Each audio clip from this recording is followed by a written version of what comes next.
All hell broke loose a couple minutes ago.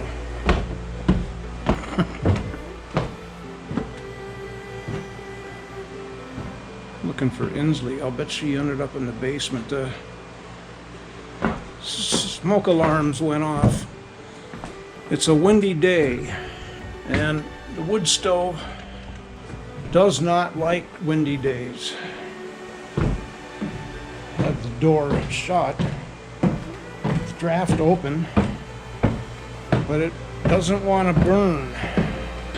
Flames keep going out, so it sits there and smolders, and the winds push the smoke in through the cracks of the door. Apparently it's been doing that for ever when we get windy days.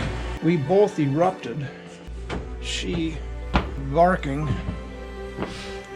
me swearing. Well, where in the hell did she go? Oh, there she is. It's all right. You look like you're ready to go swimming. Maxwell. Hello, Max. Remember me on the... Max just wants to get in. Hi, Dad. Hi, Chelsea.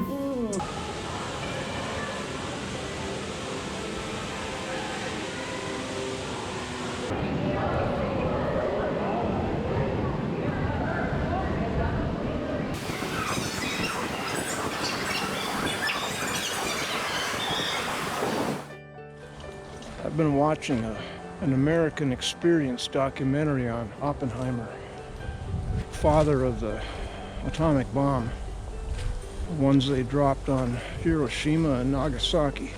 I didn't know anything about him until now, and I really wanted to watch this documentary before I would see the movie, the currently highly popular Oppenheimer movie. I don't know if I'm going to see it or not, but if I do see it, I want the documentary by PBS to inform me what the truth is, much more than a Hollywood movie would. What sort of liberties they would take with the facts. But this is very well done, and it's an hour and 50 minutes. It's called The Trials of Robert Oppenheimer. And I'm only halfway through, and they've already bombed those two cities. So we've got a lot to go with the trials, which I know very little about it, other than he has been accused of being a member of the Communist Party. There are people that want to push that agenda, even if it's not true.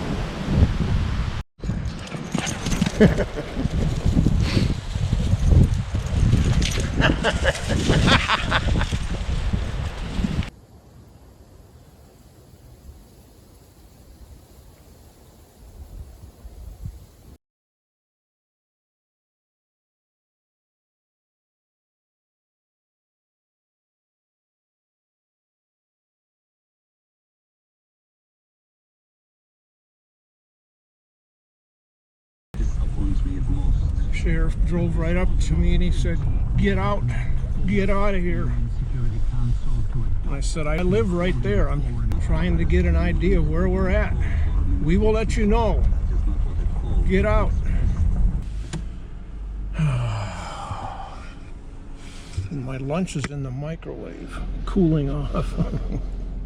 Well, when I first came out, I had looked out every direction of the house except to the east. I can't see out the east side. And when I came out of the house and stood on the deck and looked, oh my God, it was huge amounts of smoke billowing. And I thought, ooh, I am in the path here. And that is now virtually done. I don't know how much you saw, how much I was recording. I don't think anything. I would hope that they would come and tell me when it's all clear, when it's safe to be not worrying anymore.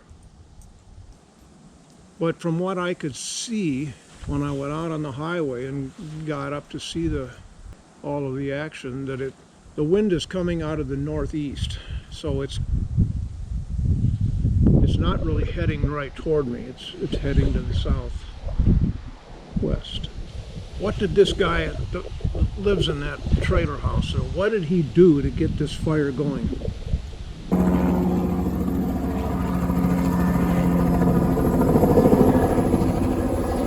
Trouble with, if that is a firefighting helicopter, which I doubt, I don't know what it is, but it doesn't have a bucket on it. If they did have firefighting aircraft, helicopter, the problem is this time of year there isn't open water.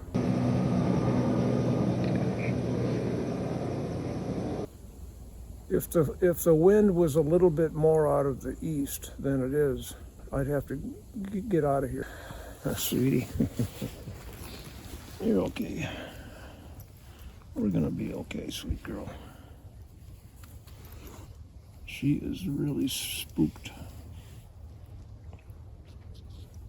Very well aware that there is danger. Hello, sweet girl.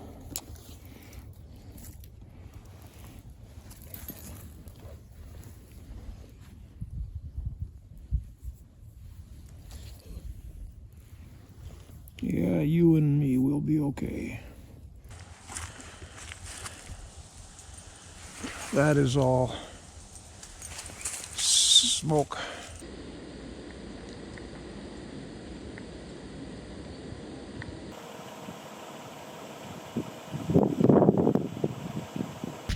This is the day that the big snowstorm moves in after dark.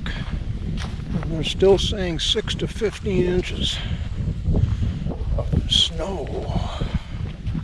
Maybe our mind, the things we think, the memories we have, the ideas we get, the emotions we have, are not stored in this physical head of ours. They are somewhere, and I compared that to the cloud, as in computing and computers. Maybe our thinking is done from somewhere off the premises of our physical head. And all of these matters, and that's one of them, is very hard to understand and figure out. And it's just way beyond our human capacity to know. I was cringing a little bit as I was reviewing that. Sound like a madman. Well, sometimes madmen are not mad. They just see things that are different than our usual, our accustomed way of thinking. So our mind, and what makes our mind ours, and all of the peculiarities, and I mean that in a not weird way, but a diverse set of personality and experiences that make an individual up as an individual, distinct from any other individual.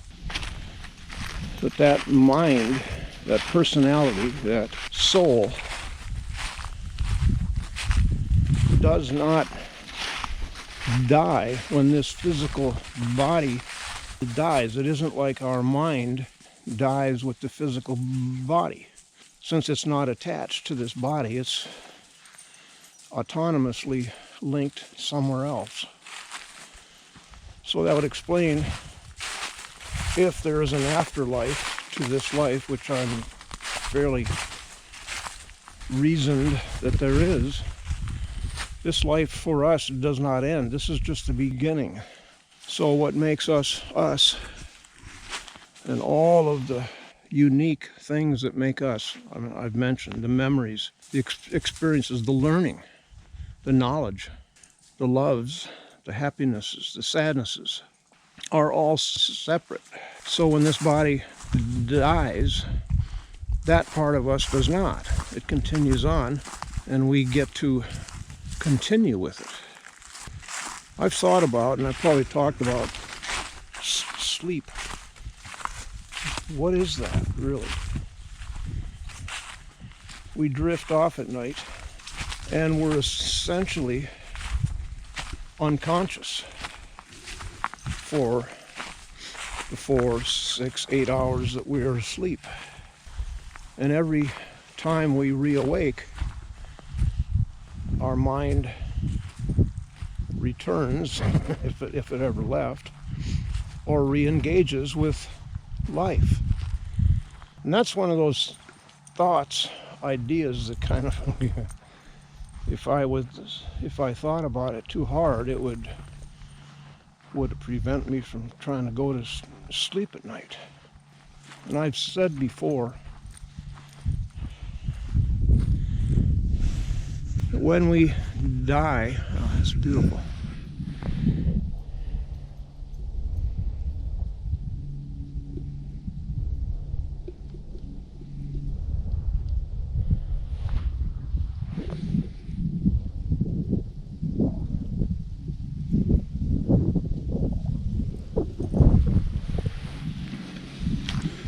There will be two reactions. Well, I don't like walking, having the camera facing the sun. Two reactions. One will be, whoa. And the other will be, well, duh. And the second of those is because we've had glimmers of and inklings of that this life here and now is just beginning. This is just one part, and we will continue on, and most of us may have both of those reactions nearly simultaneously. Whoa, well, duh, I knew that. I knew this, but we didn't really, because that's the nature of mystery. I read a book by Michael Pollan, Pollan, maybe a year ago now, How to Change Your Mind. And he had interviewed people who had used psychedelics. And everybody currently hates that word because it conjures the 60s and tripping and Timothy Leary. But many of us have begun to hear the use of psychedelics in PTSD and depression in people with fantastic results. It's like this is a real revolutionary help, unlike antidepressants, which really don't work at to much any degree. Well, he had quoted a bit from Aldous Huxley, who I think was in the 50s. And he's very much of an educated scholar, not somebody to laugh off like Timothy Leary is the target for, which is not fair either. But Aldous Huxley experimented at least once with psychedelic, I don't remember which one it was, psilocybin, and he describes what he experienced and the mind-changing way of perceiving things, and the fact that all of us have filters which prevent us from seeing the entirety of all that's around us. And he said we would go crazy if we didn't have these filters to protect us from being overwhelmed by all that there is to understand. And Michael Pollan himself did some research into psychedelics, using them himself to see what the experience was. And the more he described and the more safe that he felt during his trip and afterward, how it really did change his perspective on, oh man, there's so much more beyond what we physical humans are able to comprehend. For a brief time myself, I thought, okay, I'm ready to go. Die. Move on. Out of here. Well, it didn't happen, as you probably have detected. The geese are beginning to fly. I mean, I've heard geese now just about every day for the past week. Since there is a little bit of open water, oh yeah. Yesterday when I drove out the highway to check out the fire situation, there were 3 swans on the ice of Swan Pond out there. Needless to say, I didn't photograph them because I didn't have the damn camera turned on, which I thought I did. So they are back. Too early.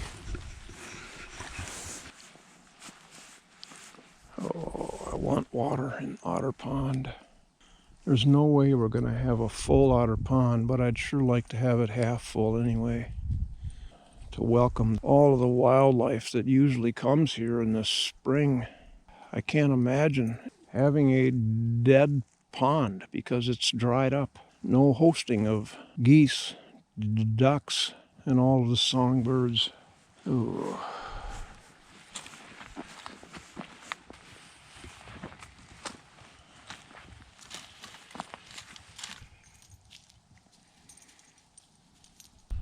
I'm remembering Insley back in May, June of this past year, when there was water up to just barely covering this log. She would tiptoe out and get out to here and then continue on wherever she wanted. Once in a while she'd cross on that narrow log. This was her playground out here. Oh man, she just would go and go and go. You couldn't see her because all the reeds were grown up, but when you could see the reeds waving and bending around, you knew where she was, but you hear splashing. She had a real fun time. That was her first summer of being with me and living out here. 2 years old, she hadn't had any experience of any of this kind of environment.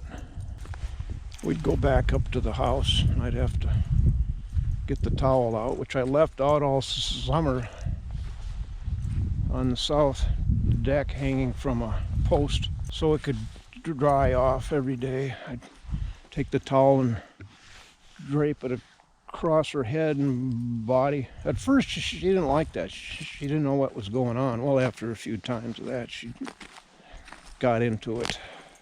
All those little memories that seem to become so much larger when they're gone, when they're in the past. Well, we're going to walk up ATV loop trail. I don't want to go back inside yet. Oh yeah, I'm running really low on wood, firewood. And beginning in December, I think, I began conserving wood by running the furnace. Every other year I'd get up in the morning, turn the furnace up, then build a fire. When it got up to 70 or so, then I'd turn the furnace off, and the rest of the day the wood stove would keep the house warm. Well, I stopped doing that in December, turn up the furnace, and I get up at 4, so I would wait until around 6:15 and then build a fire to conserve wood. Well, I got a fill of propane in December. Oh, I got propane to burn. They fill it to 80%. Checked it yesterday. We're down to 38% now. Usually a fill of propane lasts 13, 14 months. And I'm looking into now buying firewood in 8-foot lengths delivered. That'll save me a heck of a lot of time. Won't have to come out here and find the trees and then cut them down and section them up and get them out of here to up by the wood sheds and then begin to split. If I can get wood delivered, 4 cords of 8-footers, and then I can begin cutting them up into 10-inch lengths. You're charging roughly $200 a cord. The driveway is taking forever for the frost to come out. And granted, this is March. Frost usually doesn't come out until at least a month from now, middle to end of April. And all of the warm we had early March, it began to come out. Now with all of the cold, it's frozen back down. And when it freezes like that, it means I can get in and out of here just fine. I can go out in the morning before it begins to melt and come back before it gets too melty.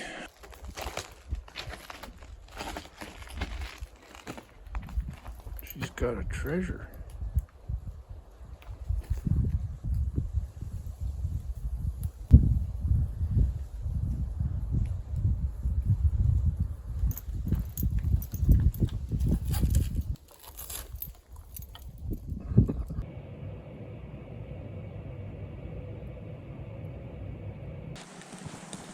so far we've gotten maybe 3 inches.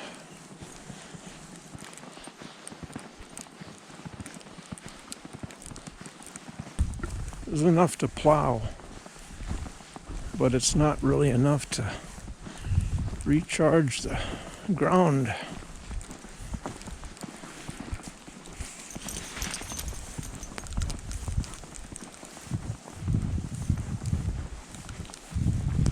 Yesterday, watching the weather map, huge, heavy snow masses were going. Well, they were missing us. One was going to the north, headed northeast, and one was headed or in the south of us, just by 20 miles. We were in a wide open nothing. It's kind of aggravating. It happens a lot where we are in an envelope of empty. Oh.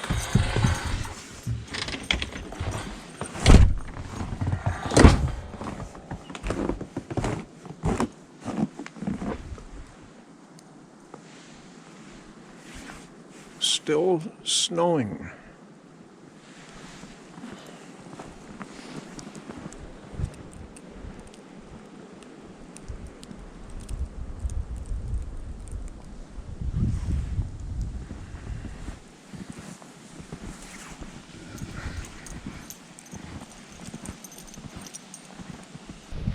It's about 6 or 7 inches.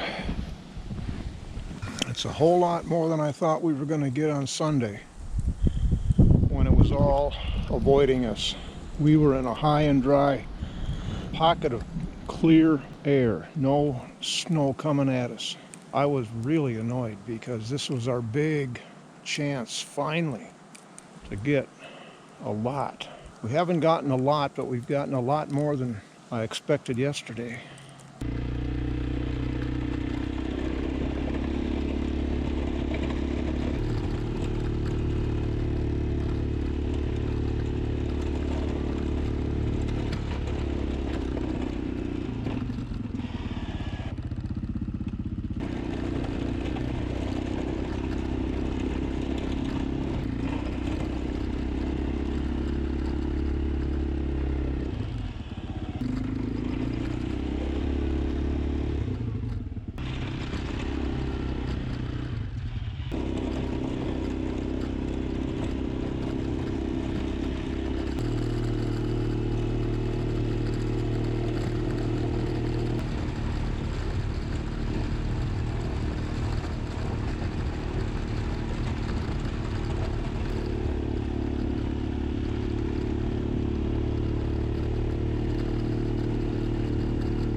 Glad it broke now and not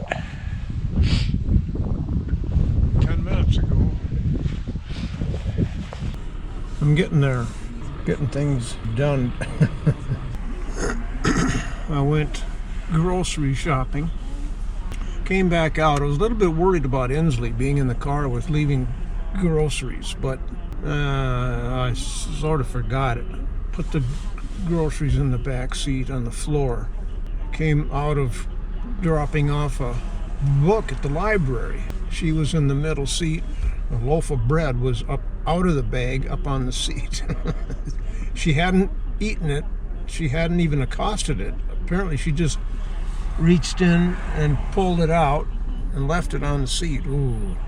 So now I've set this bag of dog food up. bag of groceries is on the floor up here. So she's not, well, I just came out of more shopping at the co-op. She was in the middle seat and had not tried to get into the front here where the groceries are. Oh, kid. She's the first dog I haven't been able to train to stay in the back. I had no trouble with all of my 3 earlier dogs. They had to be taught, no, go back. They'd go back, and finally, well, a number of times with Suki, I had to go back, open the back hatch, physically pull her out and take her around, and she'd jump into the back. After half a dozen times of that, she got the message, and that was her place back there. Hello, Bada. I made it. It's a little baby. It was in the car when I was in the hospital, so it was colder yesterday. Yeah. But I brought it in last night. It was in the house overnight. So I think it's fine, but it's got a new little... That's for you. Wow, thank you. You get the container and everything. Oh, thank you. Well, you can set it down over here. I got something to show you too. Well, should we pick a table? Well, you got to get coffee first. You got to read the sign.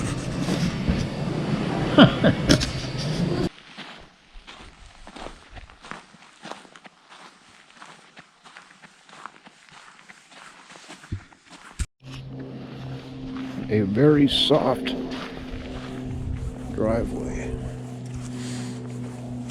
On and off, up and down. Frost is coming out. Frost is frozen again.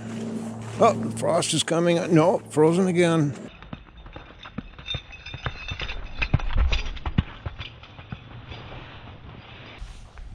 This is about our 4th trip out the driveway to the power lines today. Yeah, really soft in spots. I could march through there. Now, what is that? Maybe that's where a fox curled up for the night. Can you tell I'm bored? I've been having trouble with the ATV shifter. It's not aligning. I mean, it obviously needs adjusting. Things like that, they get used and they periodically need adjusting. Well, I don't know how to do it. But it can't be bad. I mean, there has to be a fairly straightforward facility for adjusting something like that. Trying to plow this last time, I learned when you're moving forward, pushing snow, and you go as far as you can go, and it's a lot of tension on the load forward. Trying to get it in reverse, the shifter, oh my God, it's like it's jammed in there. It's got so much pressure on it. This is the strap that broke yesterday. And thankfully it broke after I was finished. I was just backing it into the garage and snap. Well, you may have heard that. Thankfully I had the presence of mind to order a new one last fall, expecting it to break. And this afternoon I fixed it, and all I did, I got to thinking, well, this is just a very limited time that I gotta have this thing working, the hook. And so I just I had this hook, it was an old hook from earlier, and I just removed the rope that was on there, and this has a thimble, is that what that's called? Fed the cotter pin through there. I don't think that's the right word. I'm a hardware guy, I should know that, but it's been a few years. Anyway, it works. We are having a good time. Can't imagine any happier time in my life.